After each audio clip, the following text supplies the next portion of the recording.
Welcome to Massive Late Fee. And now your hosts, Mark and Carol. Well, hello everyone. Welcome back to Massive Late Fee. My name is Mark. With me as always is my wife, Carol. How you doing today, Carol? Hey, what's up? Not much. It's been a good week here. It's December 10th, 1999. It is. And Carol. Yes. We watched Abortion. Wait.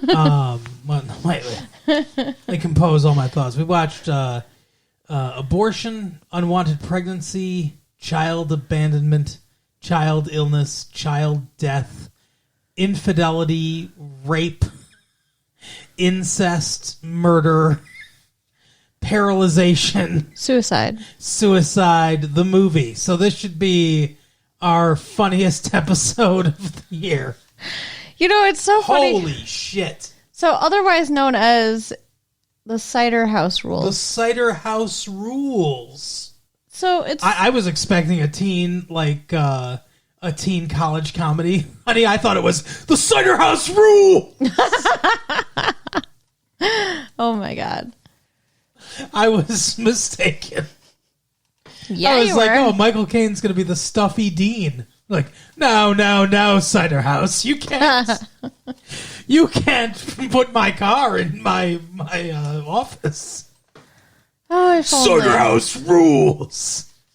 I think this movie made me miss like American Pie. Oh my whatever God. the fuck that. Or no, National Lampoon. That was it. National Lampoon's college tour. Road trip, yeah. Road trip. Oh my God. Like, that was the worst teen movie ever. But I think I would rather have watched it. Not that this wasn't a great movie. This was a fantastic movie. It was really good. But it was so depressing. It was, yeah. It was very heavy. It was just like hit after hit after hit. Mm-hmm. And then, like, after that, I was feeling down and I couldn't figure out why. And Mark's like, what did we just watch now? Right. So, this movie is based on the novel by John Irving. You may, great American author John Irving, you may remember him from such hits as The World According to Garp. I don't know if you ever saw that. It's a movie with Robin Williams. No. That's a book he wrote. A movie called A Prayer for Owen Meany. Or not a movie. That I actually read this book too. A Prayer for Owen Meany, which was made into the movie Simon Birch. Oh, Simon Birch, I know that one. Yeah, we could have covered that one, but we didn't. We saw it, but we didn't cover that for the show. Okay. But we could have. So that came out, I think, 2 years ago or something like that. But anyway, he wrote, I feel like he wrote something else too, but that I can't think of. But yeah, he's one of those, quote unquote great writers, which means he writes a book every 10 years. But this is one of his books, The Cider House Rules. Obviously, this book is like his love letter to Charles Dickens, I guess. Charles Dickens is referenced several times in the movie. Most notably, they're reading David Copperfield. I thought it was Great Expectations.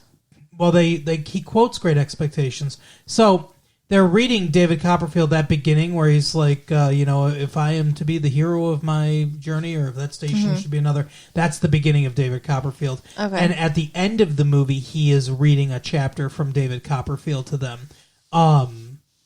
When he goes to the cider house and the Rose asks if, what he's reading or whatever, to read something, what's this say? The passage he reads about looking at the stars and them being indifferent to dying or whatever. That's a line. That's a quote from Great Expectations. So the two different Charles Dickens books that they're reading. So, and this is a very Dickens-esque story. Sure, with orphans. There's orphans and orphans and tragedy and drudgery and poor people and stuff like that. It's very Dickens. Was Dickens an orphan? I don't think so.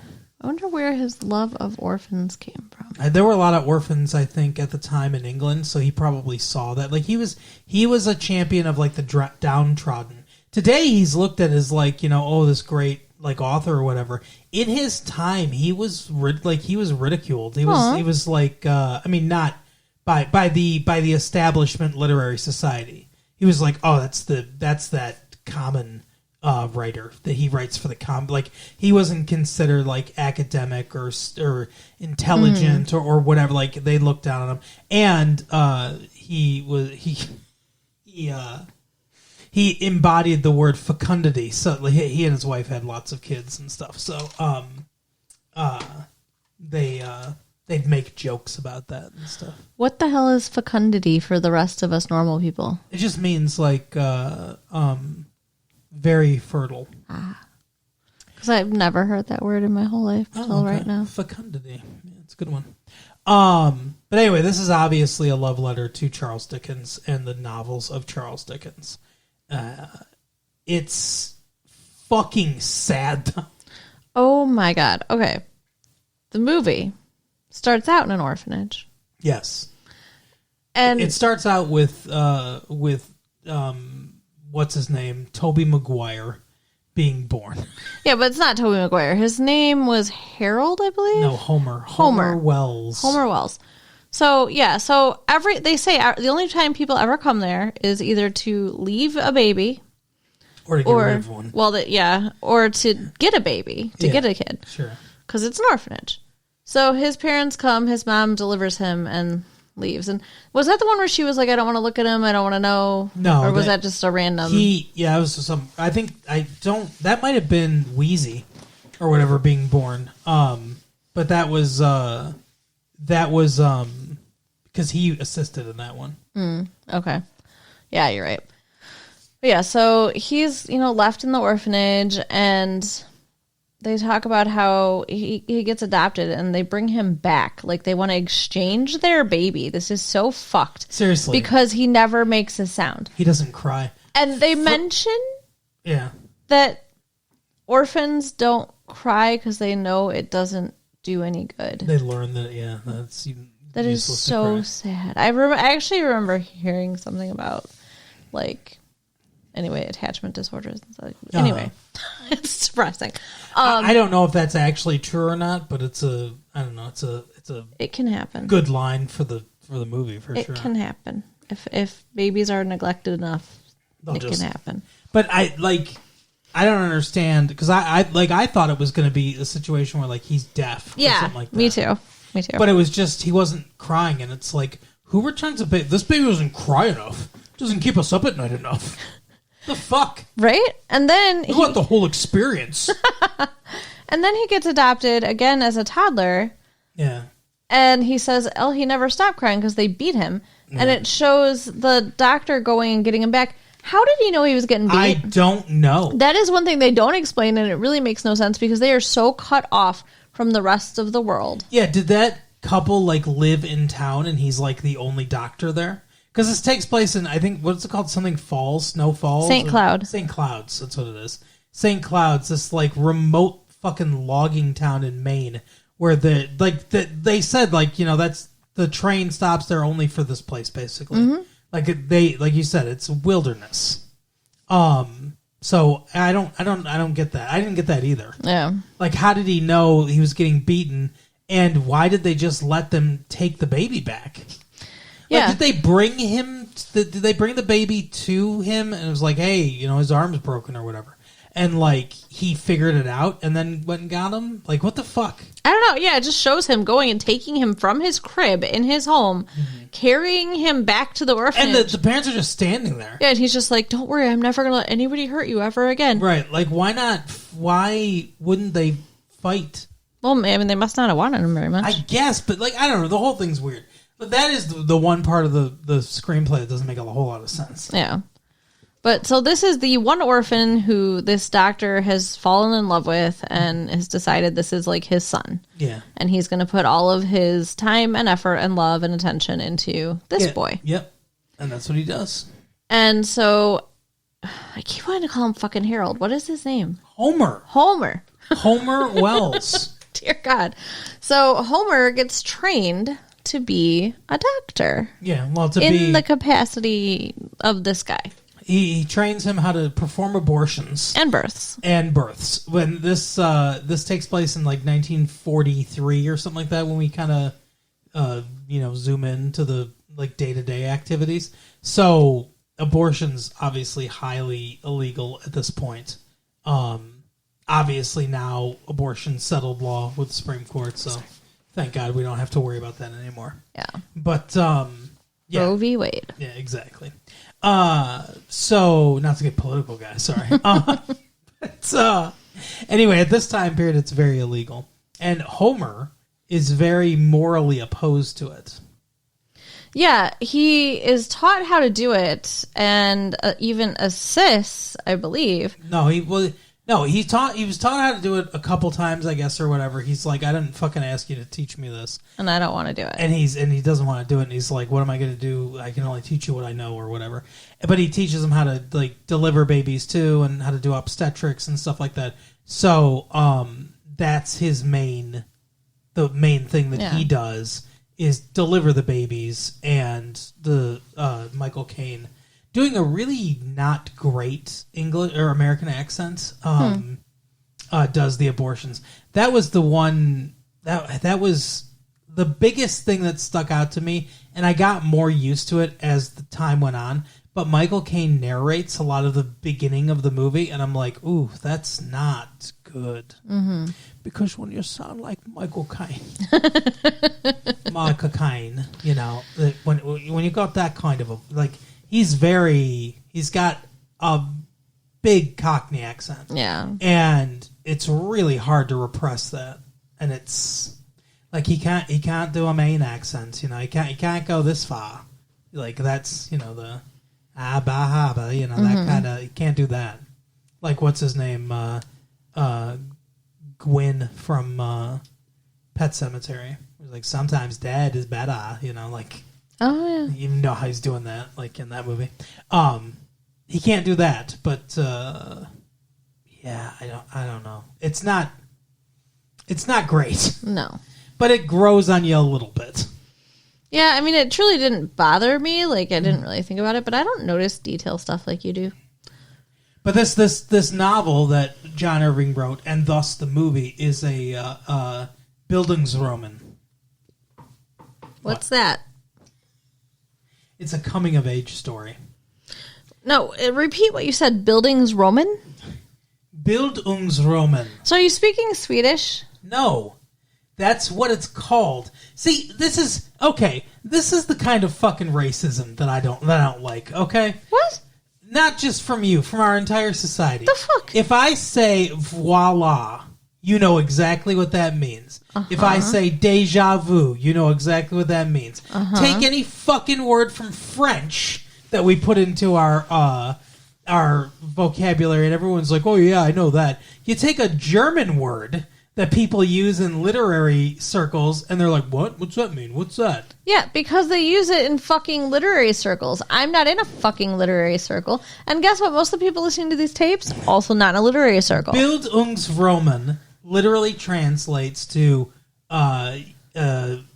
old to young, or old from young novel or story. Okay. Roman is story. Okay. Well, it's book actually, but that's not book, but it's novel is what it means. Roman is novel. Book is book, but it's German, and that's what people call it. It's coming of age story. That's what they call it. Bildungsroman. It is that. You could have just said that. You could have just said it's a coming of age. But story. that's what it's like. I mean, if you went to like fucking the library or whatever and looked it up, that's what it would say it is. Okay.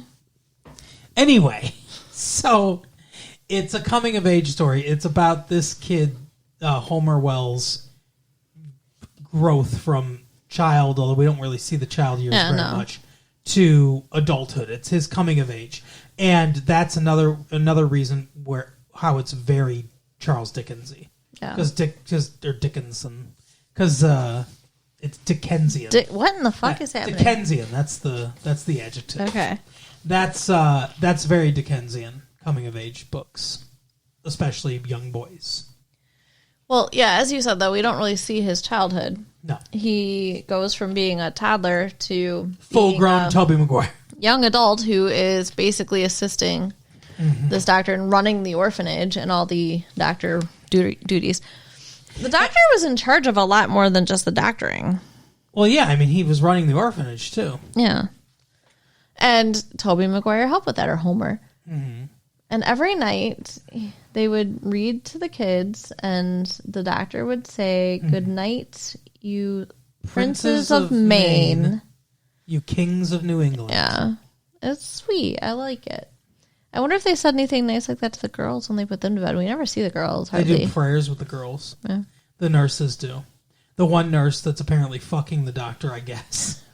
Or at least they want to be. I mean, they probably are. They have some sort. They all live there, so they have some sort of relationship. Yeah. The other nurse, I guess, just gets left out. Well, she's much older too. Yeah. Probably more his age, honestly. Right. But yeah. So he's got this this little community that he has fostered. He has an heir to the community, and one day, Paul Rudd decides to come in with Charlize Theron. Do you remember her from, what was it called? Devil's Advocate? Yeah. Oh, yeah, she was in that, yeah. But I was thinking 6 Days in the Valley or something like that. I don't know that movie. We watched it. Yes, we did! For these tapes, we did! What? Yes! I don't think so. Yes, we did! I don't know. Yes! Go back to that tape, everyone, and listen to it and make fun of her. Okay. We watched it. It was like she was the girlfriend of some like fucking hitman killer guy or whatever. Okay. We watched it. You say so. Pretty sure it was called, maybe it was 3 Days in the Valley. I don't know. I think it was 3 Days in the Valley. There was that one writer that never got his Oscar that he wanted or whatever. He lives in an apartment building. Not ringing a single bell. Oh my God. Sorry. Anyway, I think Kevin Spacey played the killer guy, the boyfriend to Charlize Theron. Maybe. Maybe that's tugging at my brain a little. A little bit. It begins with she's a skier, I think. Like not Charlize Theron, but it doesn't. We don't need to go through that movie. Anyway, this was years ago. Years ago. But she also was in The Devil's Advocate. Yeah. And now she's in this as a unwantedly pregnant woman by Paul Rudd. Yeah, and he's a soldier. Clueless. Yeah. Do you remember watching Clueless? Of course I remember. Oh, of course, Clueless. 3 Days in the Valley is amazing. 2 Days in the Valley or whatever the fuck it was called. Clueless is up there in my top movies. Oh, yeah? Whatever this Valley shit, not so much. Now, yes, adorable Paul Rudd from Clueless and hot as hell Charlize Theron show up at the orphanage so she can get an abortion because he is a soldier and he's not going to be around to help her. I mean, partially, yeah. What? There was dust in the air that was moving away from us. He made this downward scooping motion with his hand. Why? I thought you were trying to communicate react something. To that? Because I didn't know what it meant. Just trying to get dust out of the way. You think I want you to dig down deeper for Paul Rudd facts? I did not know what the fuck you were saying to me. Anyway, I wasn't saying anything to you. I was saying dust be gone. That's what I was saying. Oh, goodness. I was saying I want to abort the dust from this room. You're not telling me to go, steal third. I got it, okay. Anyway. So, Paul Rudd and Charlize, I don't know if it's 100% because he's not going to be there. They're not married. It's the 40s. I'm pretty sure they don't want a kid right now anyway. Yeah, but I mean, the other option would have been, let's get married and raise a baby. Oh, you know what I thought that's sort of tragic? Huh. So, spoilers. We're not going to go 100% in order here, guys. Spoilers. Go see the movie. I would recommend the movie. I think it's a tearjerker, but I think it's very good. Very, very sad, but very good. Later, we find out he gets paralyzed in the war. She's never going to have kids. Well, he's never going to have kids. I still don't You don't think think they're gonna stay together? I don't think there's any way that this beautiful, promiscuous young woman is going to stay faithful to a guy that she can't even have sex with, and they're not even engaged. You're probably right. Like, Homer should have taken her with him because, spoilers, Homer, like, I'm just... She could have been the new nurse. She could have. She could I'm have. saying. Yeah.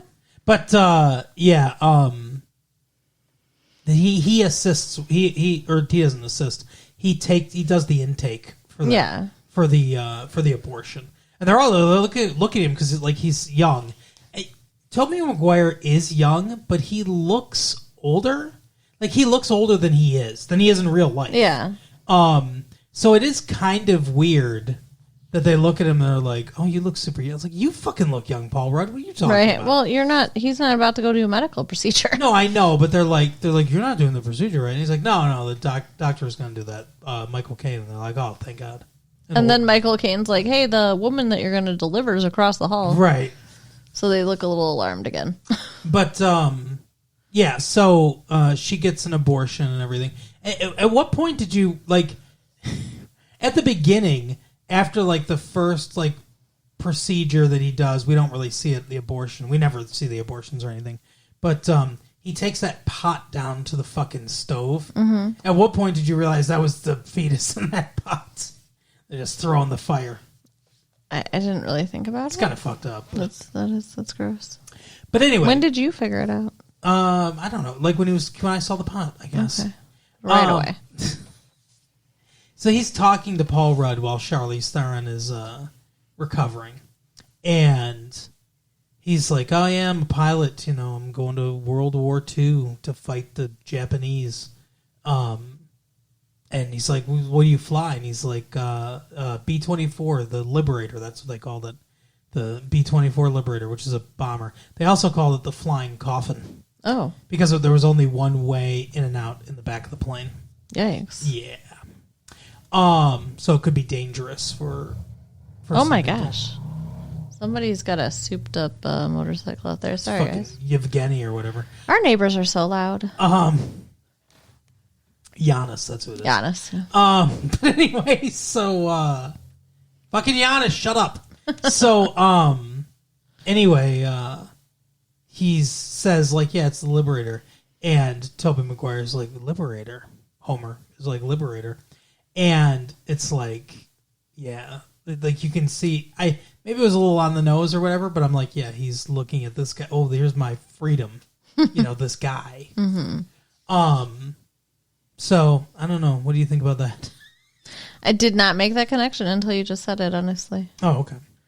I was surprised when he asked to go with him. I wasn't sure what he was staring out the window at him about. I wasn't sure where this was all going, and then he asked if he could go with him. I was like, "Oh, really?" It does seem to come out of nowhere, kind of, because he seems happy there. They're playing. He plays with the kids and everything. There's one young girl that's obviously got a huge crush on him, but he has no idea. He's clueless. Yeah. Well, he doesn't. He knows nothing of life, right. And I think that's part of it. Is we don't get to experience a lot of life with him, honestly. Yeah. It would have been nice to see him experience a little bit more of the world, to get more scenes of that. But we do see him see the ocean and a movie for the first. We see his reaction to the movie anyway. Well, he saw a movie at the orphanage every week. King Kong, the same movie every week. Can you imagine watching the same movie every week? I would kill myself. Yeah, it's a decent movie, but not every week. That's just too much. Like, play games. Like, mix it up. Yeah, it's fucking nuts. But anyway, so like, I think he just like, he wants to experience more. Yeah, which is totally understandable. And the doctor is so pissed and hurt, and like, I don't understand. Like, did he really think this guy is just going to stay there? He never left. Never, ever. No. That's not right to keep a person in one place for their whole life. Yeah, I agree, but I feel like the doctor was like, I don't know, like, how can I put this? Like, he poured, like you said, he poured everything he had emotionally into him. And to see him leave, it's like a rejection of all that kind of. It's like, I need more. But that's what every parent goes through eventually. But he's never had a kid before, so he doesn't know. But he should understand that that's the way of things in the world. He's not been isolated in this orphanage his whole life. He's seen what life is like. Well, he's also an ether addict, so who the fuck knows how much of his memory from the outside world's left? Right. Maybe he's just like, over the trees, that's where the monsters are. Like, you don't even know, That is true, though. We have not mentioned that yet, but yeah, he is a terrible ether addict. We see that over and over and over. They said, like, Tobey Maguire or Homer says that it's because he can't sleep. Do you think that they're trying to make some sort of commentary of, like, because of the abortions, like, he feels like deep down that it's wrong too or whatever, he can't sleep? Like, I don't think that. I think it's the stress and terror of everything they deal with, because he's doing these abortions. But I mean, like, remember, there was a girl who came, a young girl came, didn't even make it to them because she'd had a botched abortion. Well, yeah, yeah, okay. For a second I thought that was one of the orphans, but no, it was just like a woman that, like, somehow made it there to the fire. She was, like, burning up and everything. Yeah, like, that was really terrible because, like, he's describing, like, all this. He's like, there's a fucking, like, coat hanger or crochet needle or well, he something didn't specify what it was. Stuck in her. He said it's some sort of implement. But that's all he said. He didn't say what it was. The baby wasn't fully aborted. She was hemorrhaging inside and everything. And they just gave her medicine, like, sufficient. They gave her ether. Yeah, a sufficient amount of ether to, like, kill her, essentially, so that she. Oh my god! Do you think that's what he did? He put her out of his misery, out of her misery. Like, yeah. I thought he said, trying to fix it. Well, he was trying to fix it, but then he realized there was just no way, and then that's when he was like, I'll make it deep. It won't hurt anymore, child. Like that's what he said to her, and like that they put they gave her a bunch of ether, and then she died, and they buried her, and he's like. He got all pissed, and he, like, turns to Homer, and he's like, this is what fucking happens when people don't do abortions. They go to some fucking ass. So, like, they're going to get abortions either way, so they go to some piece of shit that doesn't know what they're doing, and this is what happens. Like, that's why we do it, because we are qualified to do it. This is, like, a service we provide. Like, He doesn't say it in exactly those words, but I mean that's what he's saying is that, like, women are going to want to get abortions whether they provide them or not. They are. He's like saying they're almost like duty bound to do it because it protects the women. Yeah, because they know what they're doing and they can do it. And by all accounts, he's very good at it. Yeah, well, I mean, we didn't see anybody he worked on dying. And I mean, he's got all these abandoned babies. Yeah, and like the one little one, the wheezy kid's sick and he dies. I mean, like he's got so much sadness in his life. Like I think anybody would be affected and have trouble to sleep. Mm-hmm. It's interesting too because it's in the 40s, and he's like, it's weird. I noticed that. The alcoholic mothers, they have smaller babies and they tend to have medical problems and stuff like that. He's like, they don't tell you that in medical school or whatever, but they should do some research here. He's like, I'll bet, like, and it's funny, like, because, I mean, obviously it's fiction, but if the guy were real, I mean, like, way ahead of his time in figuring that out, because they certainly didn't know that in the 40s. Yeah, well, I think they were just trying to, let us know, see he's, he's extra smart. He cares, yeah. But yeah, he builds this like breathing machine for Wheezy, who suffers from like chronic bronchitis and probably some other lung damage and stuff too. He was premature; his lungs never fully developed, and he has some kind of heart problem. We find out later because Homer is told. Oh, that's right. Homer is told his whole life that he has a heart condition. Yeah, and he has to keep calm and not get too excited because that will exacerbate the condition. And I think Tobey Maguire does a really good job of playing everything understated. Like he's very calm and even keeled, even in situations where it's like it's stressful situations, and you can tell he's experiencing emotions. Like when he talks to Delroy Lindo's character later, we'll get to, and he's angry at him. He's angry, but he's angry like this. He's not up and stuff. Yeah. So I like very good conscious choice to play it in a like even keel. But yeah, we find out later, much later in the movie. Yeah, at the end. He never had a heart condition. That's fine. The doctor gave him Wheezy's chest x-ray and told him it was his so that he'd never get drafted into the war. Yeah, because he could have been drafted easily. So like Wally was. That's Paul Rudd's character. Yeah. So he's totally healthy and fine, and he'll live a nice long life. But he says to Wally, "Hey, can I go with you?" So he leaves. He, Charlize Theron, and Wally go to Wally's mom's very successful cider mill farm. Like, they must do really well. It's weird, like, because they have a big operation going. Wally has a nice car. Yeah, that's what I'm saying. So he's like, can you teach me the apple business? I want to pick apples. And Charlize Theron's like, my dad fucking is a lobsterman. Mm-hmm. He's like, I've never seen a lobster or the ocean or another movie besides King Kong. Yeah, she shows him a lot of these things. She shows him a lot. Yeah, she shows him a lot of stuff. A lot of stuff, yeah. Wally goes away, guys. So, he basically, it's so funny. He meets Delroy Lindo, who I love. Mr. Rose. Character actor, yeah. And the other black, pickers. These are the apple pickers, basically. They go up and down the coast with the season of whatever, fruit or vegetable they're picking. And they're like, he's going to stay with you.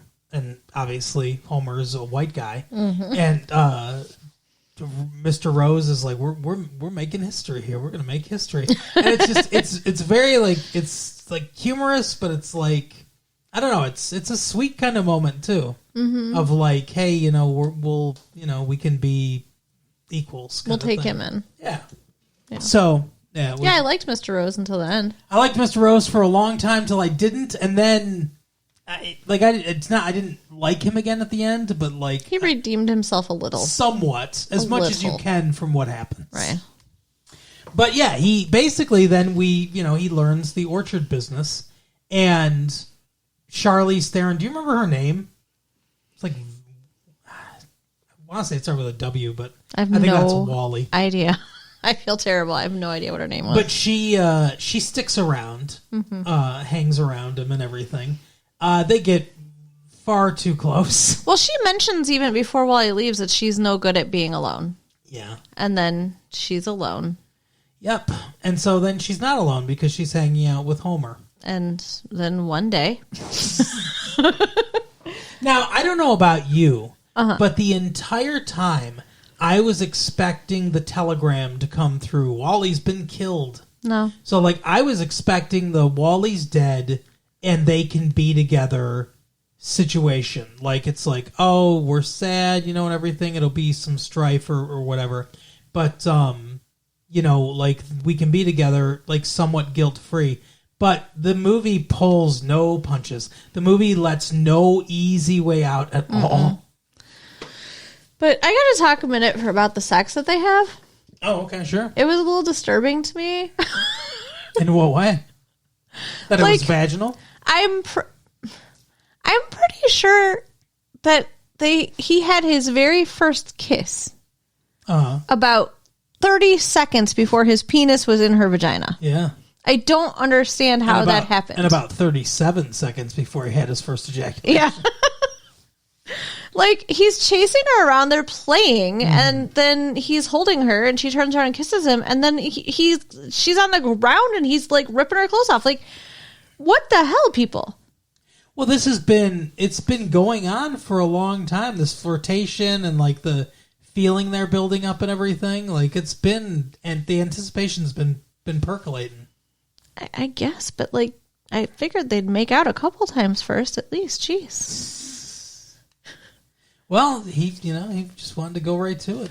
And, they obviously didn't use anything. They're lucky he didn't get her pregnant. She was already been pregnant. We know she's fertile. Yeah, no kidding.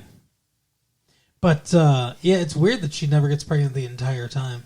Because I don't think condoms weren't, like, commonplace in the 40s. Well, remember we watched Circle of Friends? Yeah. And that... No, I don't remember. What are you talking about? Did we watch that for these tapes? Circle of what? And I think that was in, like, the 50s. And I think that was even more recent. And they had lambskin condoms. Yeah, they weren't. Condoms weren't really common back then. Ugh. Gross. I'm not putting in animals anything mostly in my vagina. Thank you. Mostly just servicemen used them because, they get around. Ugh. But anyway, so... Wally didn't. No, he did not. Well, who knows? Probably not, though. Oh, yeah, I guess that's true. I'm sure they weren't that great. So, yeah, they start this affair and everything, and when everyone else goes to leave, Homer doesn't go with them. He stays back. Don't know how he earns money or whatever, but... And they talk, like the other workers that he's staying with, they talk about, like, hey, you're going to get in trouble. What are you doing? Like, right. they don't hold any punches with him. No. And he's talking about how she's the prettiest and best and everything. Like, oh, you're already in trouble. Yeah, because he doesn't understand. He doesn't know anything. Yeah. Like, he doesn't know anything about the outside world. And so when they come back, because he stays behind, he's got a whole season where it's just the two of them. Basically, he's working with her dad. Yeah. Oh, yeah, that's right. That's what he does. He does lobster fishing with his dad. And Wally's mom lets him stay in her house, I guess, the whole time. In the cider house, I think, is where he's sleeping. The cider house. Yeah. But yeah, when they come back, they, like, catch them. She's got her shirt open and stuff when they come in. I mean, they knew. They knew it was up. Oh, 100% they knew. They know a lot of things. Yeah, I guess they knew a lot of things that were going on. Yeah, apparently. We can get into it if you want. Yeah, so Mr. Rose's daughter is one of the people we have not yet mentioned. Her name, Rose. You did mention her, actually. I mentioned her, yeah, briefly. She is not as happy as she was last season. No. And she is sick and doesn't want to eat. Every morning. Tired, falling asleep in the tree picking apples. Mm-hmm. So Homer figures out that she's pregnant. Yeah. He's seen it before, so he knows. And he's like, what the fuck? You're pregnant. Now, here's the thing. When they were there the last season, so like a year has gone by, when they were there the last season, there was this dude, Steve, that was there.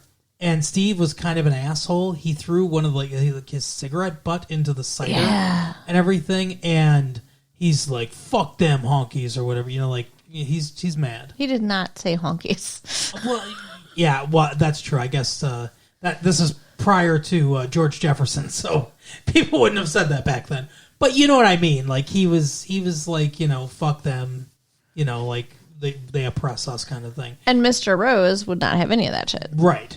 And they get into this like knife fight or whatever, and Mr. Rose is able to disarm him and like cut his clothes open. Steve's clothes open. So when they come back, Steve's not there. And in the knife fight, Mr. Rose said, "What business are you in?" Right. And he should have said the apple business and just done what he was being asked, but he wouldn't say that. Mm-hmm. And he's like, they go back and forth. And he's like, "I'm in the knife business," and he gets out his knife. So when he comes back and he's like, "Hey, where is he?" He's like, "Oh, he didn't know what business he was in," or something like that. Right. So I kind of thought maybe he killed him. I don't know, because it's not clear whether he just told him like, get the fuck out, or he didn't know his business. Yeah, that's what he said. He didn't know his business. I bet it was because he was in his business. Maybe he tried to intervene. Maybe that could be too. But I thought it seemed like he's not there anymore, and I assume this is why they did that. He's not there anymore. She's pregnant. I figured, oh, okay. Yeah. It's fucking Steve was fucking around with her, got her pregnant, and Mr. Rose, fine, upstanding father that he is, got pissed. Right. So Charlize Theron is like, because they're talking, he's like, Tobey Maguire's like, hey, listen, you can take care of this. Like, it doesn't have to be this way, or whatever. You can't have a kid, and stuff like that. By the way, the doctor sent him a medical bag with medical stuff. Yeah, because in the background while all this is going on, the doctor has made him fake records to show he's a doctor and requested he come back and be his replacement because the board that like funds or controls this orphanage is like, hey, maybe new ideas and stuff like that. They're very Christian and stuff like that. They don't like the idea that he's doing abortions. They're I guess they know it, but they're kind of turning a blind eye. That's somewhat progressive of them. But they're like, yeah, they keep suggesting new blood and stuff like that. And the nurses are like, oh, they probably just want a different perspective. But Michael Caine's got the right of it. They want him fucking gone. Yeah. Yeah, so he's like, but I've got, this other guy. He says this guy applied for the job or sent it, I don't like him. Yeah, he acts like we don't fucking need this guy and everything, so that they want him. Like he plays them like a fiddle. Yeah. But yeah, and they've like he's pissed. Michael Caine's character, Dr. I can't remember his name. Huts or something like that. I don't know. But he's mad at him because he's not writing and stuff like that, and he's not communicating with them, and he's like Wheezy dies, and they're like, should we tell him? And he's like, if he fucking cared, he would come over, or he'd write, or whatever. He would call, or yeah. And then they do start writing to each other, and they just have this fucking argument over letters. It's very funny. It's like one argument that just goes back and forth over several letters, where he's like, doctor, he's like, hey, you can't fool me. I can tell you're in love based on how you're writing, and stuff like that. That's why you won't fucking, whatever. And because he does, at one point, there's a great editing thing where they're like, what could keep him fucking picking apples? And then they flash and there's Charlize Theron. Right. But anyway, yeah, so that's all happening in the background. So he's got the medical bag and all the medical stuff. And he's like, I can take you someplace. And she's like, no, I can't leave or whatever. And so he sends Charlize Theron to talk to her. I want to understand why she couldn't leave. Like, I didn't even get it right away what she was saying, because he's asking, like, who's the father and all this stuff. And he also was like, why can't you leave? He asked both those questions, and she didn't answer him, but with her eyes gestured to her father. I thought it was because, I'm afraid of my father, and he won't let me leave. That's when she's having a discussion with Charlize Theron. Oh. Not Tobey Maguire. Okay. Because Tobey Maguire says all the stuff like, hey, I can take you someplace or whatever. And she's like, no, I can't leave. And so then he sends Charlize Theron to talk to her. And Charlize Theron is like, hey, I had an abortion. Like, you don't know that she opens up and everything. She's like, I was pregnant too. I went to this place. They took care of it. It was gonna be okay. And that's when she kind of like indicates the dad. And I don't know if she says anything with her eyes, because he walks by. She's saying, no, I can't do it. And she looks over like at the dad and stuff. And I mean, I got it. I don't know. I see what you're saying, like that it could be like, oh no, I'm afraid of him or whatever. I don't want him to know. That makes a lot of sense too. But I mean, I got it when Charlize Theron got it, that like what she was trying to say. So she must have done something with her face that indicated it. She was like scared and crying and stuff too. So I think that also sold it. But then next scene, Charlize Theron is fucking bawling her eyes out and runs up to him. And just in front of everyone, loud as fuck, they have this conversation. Mm-hmm. It's Mr. Rose. He's the father. He fucked his own daughter. Basically, yeah. And so then we're like, that made me really sad because I liked Mr. Rose. Yeah. But it turns out he's an incestuous pedophile. Pedophile? She's not a child. You don't think so? No. All right. Okay. That's not that bad then, I guess. No, it's still terrible, but I'm just saying he's not a pedophile. It was incest. Rapist. There you go. I'm sure he raped her. And well, I wonder, was he drunk? Or is he just a terrible, evil person that hides it real well? I don't know. He didn't seem to be because of the way the movie ended. I think he must have been fucked up in some way. I guess. Not that excuses it. No, not at all. I don't think he would do that in normal circumstances. If we had a child, I couldn't imagine being drunk enough to have sex with them. Right. But like... Oh my God. Oh. But, like... Yeah, I guess he must have been in some way, but that's the thing. Like, he might have been fucked up in some way, and that allowed him to pursue something he wanted, but that want was in him. Ugh. You know what I'm saying? Like, that was part of him. I think the point is he was both a good and evil man, like many of us are, just more to the extremes. You know, he had a lot of like badness in him to do this, but he also had some good qualities. Like, you know, they say Hitler was like really good with his dogs and stuff like that. Obviously, terrible evil man, but there's no one that's not really anyway. I don't think anyone that's like a cartoonish villain where just every thought and every action is bad. Like, that's not people. So True. He's like he's more of a well-rounded character in that way, where like you would say on the whole he's bad because this is a monstrous act. But they also highlight like some nobility to his character too to make him more well-rounded. But anyway, so Tobey Maguire's like, hey, you know, you don't have to go anywhere. Because he confronts Mr. Rose. Yeah, too. this is the most fucked up guy. I thought Mr. Rose was going to kill him. So did I. How do you go up to the person, talk to them that way, and then they just all sit around and have dinner later like this didn't happen? Like, he gets in his face and he's just like, so is it true? Are you having sex with your own daughter? Yeah. Just like in front of everybody, too. And he's like, you must understand that this is, and like, this is the even keel part, too. Mm-hmm. He's like, you must understand that, like, aren't you ashamed? You have to know this is wrong. Like, what the fuck? Like, it's almost like he's confused. Yeah. And there was so little emotion. It was weird. Yeah, but it's because he doesn't want to get too high or low, you know. He wants to stay right in the middle. So Mr. Rose gets all pissed, obviously, and then he just kind of breaks down. He's like, now that his secret's revealed or whatever, he's just like, you know. He's like, well, she's fucking pregnant. Yeah, yeah. When he tells him that, that's when he looks like crushed. Like, he didn't, like, he was denying. He's like, that never happened, whatever. Mm-hmm. But when he says that, he's like, oh, fuck. Maybe he was denying it himself, like, you know. Yeah. Maybe he was just trying to block. Maybe it was a one-time thing, and he was like blocking it out or whatever. But anyway, so yeah, we don't know the context. No, and I'm kind of glad to not know it. Tobey Maguire's like, listen, you don't have to go anywhere. I can do it. I'll do it. So he's stepping up to do an abortion, even though he, never ever wanted to. It's because she says, "I'll take care of it. I can do it," and then he gets scared. And because he remembers that other girl. Yeah, and he's like, "No, you. What do you? Don't do anything to yourself. Can't do anything to yourself." Yeah, So then he's like, "I will do it. I have the training. I have the tools. I have the tools to do it. So I will do it." And Mr. Rose assists him in this abortion by giving her ether.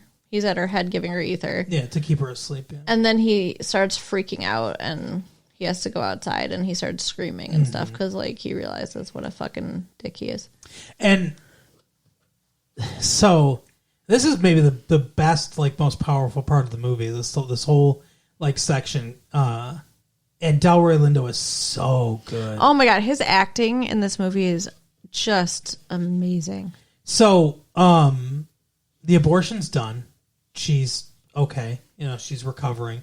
Charlize Theron is helping her. That's part of the reason why I thought she was going to be the nurse too, because she's doing like the aftercare and stuff, and she's like, "Here, take this pad. If it's a little bleeding's good, but like too much bleeding, like let us know, and all that stuff and everything." The same things that he said to her, right? And so it's the next morning. There's like screams or whatever. They come in. She's gone. She's decided to leave. Delroy Lindo's like, I just wanted to like say goodbye to her, or like, so he must have like put his hand on her. Or something. Well, he said he reached out and touched her hand, and that he understood why she would get confused and think he was trying to stop her or put his hands on her, but he just wanted to touch her one more time. And he kept explaining it over and over, where like I almost wonder if he was trying to do something else. I don't know, but she stabbed the shit out of him. Yeah. Yeah. And we get this gorgeous like pan shot from where he's laying on the bed to reveal all the blood. Mm-hmm. Like, it's great. And he's like, I took my own knife and I jammed it in looking for the place where she stabbed me. He's like, because when the police get here, you tell them that I was so upset that she left, I killed myself. Like, he doesn't want her to get in trouble for this, so he he tried to make it look like a suicide and was like, that's the story, that's what everyone's gonna say, you know? He was very emphatic, like, you tell them, repeat, you tell them, I killed my own self. It was very emotional. Yeah, so it was a really emotional part of the movie, and he dies. And the big catalyst, well, there's two big catalysts for Homer going back, because he does go back. One, we get notice about Wally. And this is what, like, I thought we were going to get he's dead, you know, like, and they were going to be sad for a while, and it's going to be like, what we did was wrong and stuff, but then they would find each other or whatever. But, no, he's not dead. He lived. He crashed into Burma or whatever. And he successfully avoided the Japanese, but not the Japanese mosquitoes. And this is all historically accurate. Japanese mosquitoes do carry encephalitis B, which, in extreme cases can paralyze because it's a swelling of the brain. And cuts off oxygen to parts of the nervous system, and then that just, like, fucking, paralyzes you. So he got it. He got encephalitis B. He got no treatment until he was eventually found, and he is paralyzed from the waist down, but he's coming home. From the waist down. That's the big kicker, is that... and so Tobey Maguire's like... well, what are we going to do or whatever? And she's like, I don't know, we'll just wait. Like, she's very wishy-washy. Like, he fucking calls her out on, like, oh, maybe we can just wait here and, like, not... like, in another movie with different... like, with a different acting style, this would be a screaming at her kind of speech. But again, and I think it's the right choice from Tobey Maguire... he tries to keep it as even as possible, but you can hear the, like, rage underneath what he's saying. It's like, oh, maybe if we just sit here long enough, you won't have to make a decision. Someone will make a decision for you. And then you don't have to feel bad. Like, he's mad. And she's like, what do you want from me? And so, and, like, we're screaming at the screen, like, he wants you to choose him. Like, what do you think he wants? Yeah. Like, you have a choice between this paralyzed guy and Homer, and he wants you to pick Homer. I mean, Homer is fucking in love with her. Do you think she was fucking in love with him? I don't know. I mean, it seemed like it. It seemed like it, but I honestly feel like she was maybe just using him to pass the time. And in her head, the whole time, she'd be like, well, eventually Wally will come home, and then it'll be him and I, because that's what it was. But, like, again, they're not engaged. I don't understand her making this choice. I don't understand, as a young woman, being like, I'm just going to stay with this paralyzed guy. His mom has money. They can take care of him. He doesn't need her to take care of him. I think it's two things. One, I don't think that she wants to have that conversation. So let's throw your whole life away because you don't have the fucking conversation? I think she just wants to lie and never have to admit the bad thing that she did. Like, Delroy Lindo eventually faced up to the bad thing that he did. Mm-hmm. And, freaked out outside and everything and do the punching in the air and all that stuff that he was doing. That was like him facing all the terribleness that he did. She didn't want to. She didn't do something, anything as bad. Although infidelity is not great. It's bad. But she never wanted to face it. And I think that's part of it. And I think the other part of it, Tobey Maguire kind of mentions... he's like, you don't need to take care of me anymore. Because he's grown, He's like, he will need you to take care of him. I think that's what she wants. She wants someone to dote on like that. Yeah. Because she does, and she has that, like, when after she has the abortion, she's like, I want to have babies. I want to have babies still. Like, when I'm like, because she wants someone to take care of. I think she has that, like, very strong drive in her. Yeah. And I think that's part of why she was so attracted to Homer. But Homer has come through all these things now, and, like, he stands more on his own. Yeah, he's stronger. And he doesn't need her as much, and she needs someone that needs her. Yeah, you're very insightful. So I think that's a big part of it. So because of the choice, Homer's like, I'm going to go, I think maybe I'll go back or whatever. But he gets a letter that, like solidifies his choice. The doctor is dead. And we see the scene where he dies. He overdosed on ether. Do you think it was intentional or not? Because the way it goes down, he's doing his normal laying in bed using the ether. He rolls towards the windowsill, so his mask is resting against the windowsill. Mm-hmm. And then his hand comes down and breaks the bottle. Right. I feel like this might have been on purpose. Well, the nurse says it was entirely accidental. Mm-hmm. I think that's, as they say a couple times in this movie, when they lie about what happens to an orphan, like a couple orphans die and stuff like that, and they say like, oh, they got adopted. We'll just say he got adopted or whatever, right? And he like one of them is like, will they believe that? He's like, they'll believe it because they want to believe it. I think she's saying that because she wants to believe that's true. Yeah. Because there's no way she could know that that's true because no one was in there with him. I think the movie wants it to be ambiguous. I would love to read the book and see if it's more spelled out in the book. That's good. I think the movie wants it to be ambiguous, and I think Michael Caine. I think it's one of those situations where it's like either the director told him or Michael Caine. Michael Caine's a great actor, so he might have just thought of this on his own. But when you're playing a scene like that and it's ambiguous like that, as an actor, you should make a decision what you think it is, and then play it that way. And I think Michael Caine thinks it's a suicide, and I think he played it like a suicide. I think it's filmed ambiguous enough to where you don't know, but I think it's a conscious decision on the actor's part because he thinks that that's what the character's doing.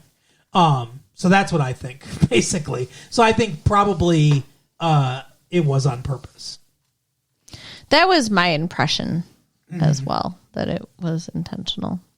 But Homer comes back a little wiser. I thought it was kind of a sweet moment. The girl that liked him or whatever, she dolls herself all up and everything and stuff like that. And maybe that'll be his new nurse or whatever. Maybe. Who knows? She definitely tries to make an entrance on the stairs. It's so cute. Like, he does not look at her, though, the way that she wants him to. But, maybe that will change. We never know. It was like in Legends of the Fall, when... Did we watch that movie for this? Uh-huh. Did we? Legends of what? Uh-huh. What goes on in that movie? Where Brad Pitt sees, whatever her name was, Isabel 2. His wife. When he sees her walk in as an adult for the first time, and you can tell, like, his jaw just hits the floor. I think she really wanted that. That's another sad movie. That didn't happen. Yeah, that was a very sad movie, too. No. I read that book. No, but, like I said, it leaves it ambiguous as to what's going to happen, because, like you would think, eventually he's going to want to have sex. Well, yeah, again. now he knows things, so... Right. He'll know when she's flirting with him now. Yeah. Where he didn't before. Yeah, that's true. But yeah, he comes back and he takes the doctor's place. He's going to be the new guy in charge. With his fake doctor papers. And that's everything that Michael Caine wanted. Too bad he didn't get to see it. But do you think he killed himself partially because he thought this is what's going to bring him back? Yes. Yeah, I do too. Yep, I think that is exactly what happened. He was just like, that's it. I'm just going to force his hand. So there's one more thing. We've gone a long time, but there's one more thing I want to talk about. What's that? This movie is called The Cider House Rules. Yes. They read the Cider House Rules at some point. There's a list of rules on the wall, and Tobey Maguire reads it because the black people can't read it. So he reads the rules. They're not, they're whatever. It's like, it's nothing profound or anything. Don't smoke in bed. Don't go on the roof to eat. Don't go on the roof at night. Don't go on the roof at as one person goes, I was like, well, how about just don't go on the roof? Right. Like it could have really been simplified because it was like, don't smoke, and then every other rule is about the roof. Well, and don't operate the machinery if you're drunk. Right. Yeah. So obviously, I don't think the rules themselves mean a lot. No. But the movie is called, and the book is called, The Cider House Rules. So I think they're important, the idea of them anyway. And I have an idea of part of what I think. What do you think? So I think at the end, when they talk about it, because when he finally reads it, he starts to read these rules in the beginning. Yeah. When he first moves in there. And they're like, we don't need to hear these rules. They don't apply to us. We didn't write them. We live here. They don't. Yeah, we make our own rules. And so he didn't even finish reading them. And then later when he reads them and... After the abortion. Yeah. Rose is she's like, I can't, I spent so much time thinking about it. I can't believe that's it. You know what? And the dad's like, just get them down. We make our own rules. We don't need those rules, and throw them in the fire. I think that's what the important part was like you said, that we make our own rules, and that sometimes the rules need to be, changed. And there's a lot of rule breaking that goes on in this film. Yeah, the abortions. Yep. The incest. Yeah, and I think that's. I don't think the movie's saying the incest part's right, but no. But I do believe that the book / movie is making a broader societal point. And to your point, I think abortion's part of it. I think faking his papers is part of it. I think lying about his heart condition, which is another rule broken, so that he doesn't have to go to war. I think that's part of it too. One of the characters, I don't know if it's Mr. Rose, I think it's one of the other pickers, says, maybe it is Mr. Rose, says those rules, you sort of referenced it, those rules were written by people that don't live here, for people that don't live here. Those rules don't mean anything to us. Yeah. And I feel like that is talking directly about politics. Like these politicians in Hollywood, these politicians in Washington, they make laws for us in places they don't live, things they don't experience. They don't, for about stuff they have no idea about. And it's meaningless. Like it's dumb. Like why do we let them do that? When they don't experience life the way we do, So I feel like it's making a broader point in that way. Like rules in general are meaningless if they're not administered by the people that are living them. Yeah, like it's it's self-governance, it's democracy, like that kind of those kind of ideas. I think. Yeah. I like it. But yeah, that's. I think that scene too is also a scene that sticks out in my head, and the scene where you see Charlize Theron's ass.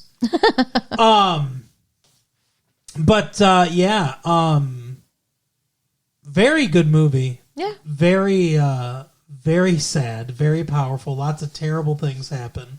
At the end, though, Tobey Maguire's, good night, you princes of Maine, you kings of New England, he's carrying on the tradition of his, quote unquote dad. And all the little boys look so happy. Like they just missed that so much. That was so sweet. So, I mean, maybe some hope for the future, Yeah, maybe he'll get them another movie besides King Kong. Yeah, no chance. Here's Wuthering Heights. I hated it. But maybe you guys will like it. She died of a broken heart. Well, medically, I need a better explanation. I love that line. But anyway, that is the episode for the week. Carol, tell people where they can find their own abortions. Okay. You can write us, but I'm not making any promises. Latefee1994 at AOL.com. Uh-huh. Check out our website at www.retrolatefee.com. Yep. And share the tapes with your friends. All right, see you next time. Bye. Bye.